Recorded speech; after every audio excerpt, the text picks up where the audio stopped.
And we're moving on to number 4 here in Detroit, because this game was a blast.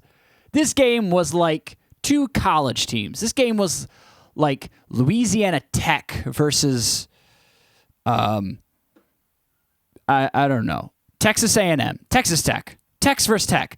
This was a game where, or Oklahoma versus Oklahoma State, some sort of Big 12 matchup. 48-45, Seattle Seahawks, Detroit Lions. Let's look at the stats. If you picked any of the players and put them on your fantasy team, I would have loved for anyone to just be like, you know what?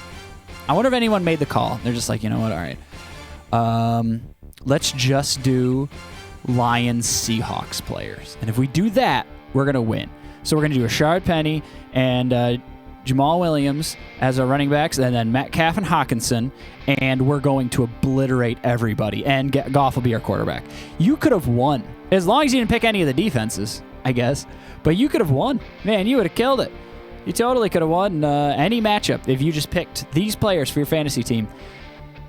But this Lions offense, am I right? I know they lost, but what is this?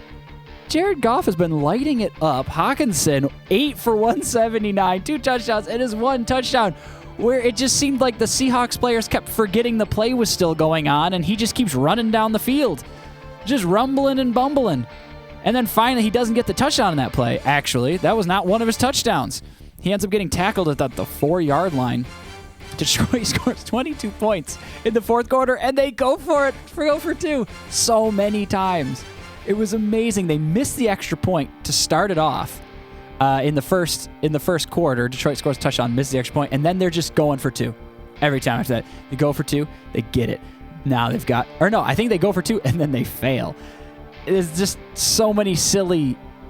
What was it that? Yeah, I believe it was that. I believe they scored a touchdown, missed the extra point, and then kicked a field goal, and then scored a touchdown, went for 2 and failed, and then continuing forward. Or no, they went for 2 and they got it. Sorry, they had 17. And then they went for 2 again. That's how they got 8. And then how they had 22. They went for 2 again.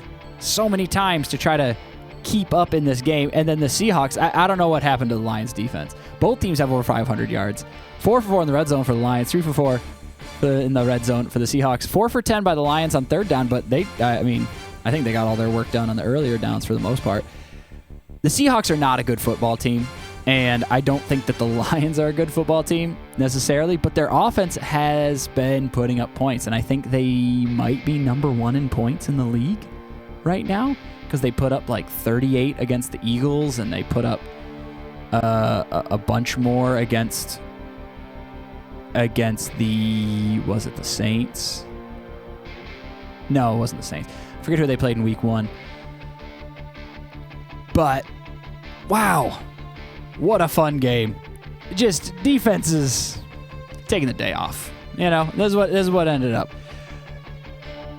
The Lions, though, I feel like if they figure out this defense situation, because the Seahawks have shown to actually show up on defense. I guess one of those games was against the Broncos, who haven't really shown the ability to make good decisions. But the Seahawks have been playing okay. They've shown that they can stop teams on defense. But the Lions, they're just a running faucet right now. They're a broken faucet just spilling touchdowns into the sink. And they've been showing no ability to slow down any defense, any offense, including the Seattle Seahawks offense, where Geno Smith is 7 for 49 and a touchdown on the ground, and then 23 for 30, 320 and 2 touchdowns. This is Geno Smith. No offense, Geno Smith. You've barely, he fell out with the Jets and then has just been kind of a backup bouncing around until this point where he gets to start for this team because they brought in Drew Lock, but I guess he beat him out. He's not looking so bad. When he's playing against what feels like a college defense. But, I don't know. Which team would you trust more, I guess? I trust the Detroit Lions more. I feel like Goff is a better quarterback, and their defense is so bad, just so bad, that, so bad that They're just not going to make it. They're not going to make it very far this year. I really had hopes for them as they keep putting up points. I love an offensive team. And it's really odd to see a team just great on offense losing every game because they just can't stop anything. Name a thing. Come up with your own analogy of what the Detroit Lions are like and what they can't stop. They can't stop a flood. They're like it can't stop a runny nose. They're like toilet paper. They can't block any water. It just runs right through them. They're like a stomach that took too many laxatives that just flows right out. I don't know. Pick one. Or no, make up your own. Write them down in the comments. I'd like to hear it.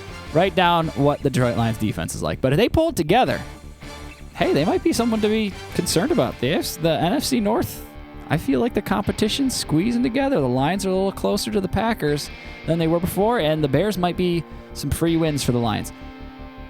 But that's about all I've got for here. Let's move on to the next one.